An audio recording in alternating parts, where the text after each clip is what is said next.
अपने साथ खेती करने या अपने कुछ व्यवसाय में लगाते हैं। कुछ लोग अपने बच्चों को दूसरों के घरों में काम करने के लिए भी भेज देते हैं।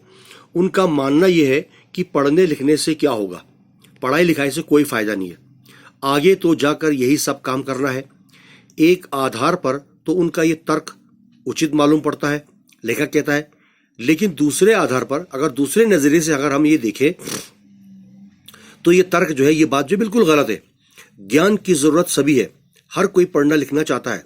ज्ञान से वंचित इतने बड़े बाल समुदाय के बिना देश का विकास अधूरा रह जाएगा। इन बच्चों को अगर हम पढ़ने लिखने के लिए नहीं भेजेंगे तो हमारा देश का जो विकास है, जो तरक्की है, जो डेवलपमेंट है, वो बिल्कुल अधूरा रह जाएगा। दादाजी की सारी बातें सुनते हुए रोहन के दिमाग में ईश्वर की कहानी ही घूम रही थी। वो ये सोच रहा था कि काश उसके माता पिता जीवित होते तो वो आज भी स्कूल जा रहा होता और हमारी तरह पढ़ाई कर रहा होता। उसने दादाजी से ईश्वर के बारे में जिक्र किया। दादाजी, क्या ईश्वर और उसके दोनों छोटे भाई स्कूल जा सकते हैं? यदि ऐसा होता तो कितना अच्छा होता।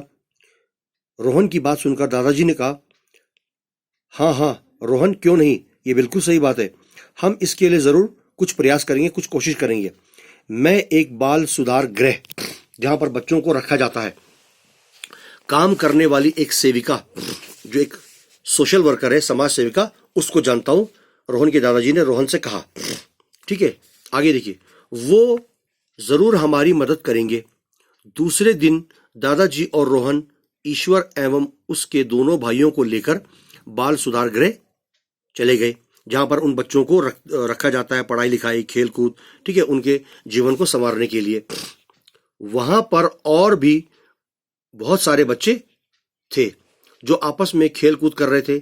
कुछ लोग पढ़ाई कर रहे थे, कुछ इधर उधर बातें कर रहे थे। ईश्वर भी यहां आकर काफी खुश था। दादाजी ने वहां उन बच्चों का दाखिला करवाया, उनको मतलब एडमिशन उनको दिलवाया। उन्होंने देखा कि रोहन और ईश्वर आपस में बड़े प्यार से बातें कर रहे हैं।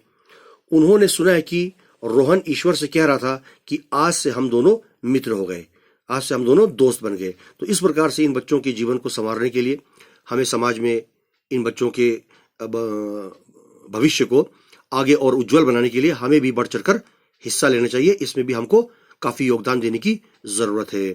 तो ये पार्ट, इससे हमें बहुत अच्छी सीख मिलती है।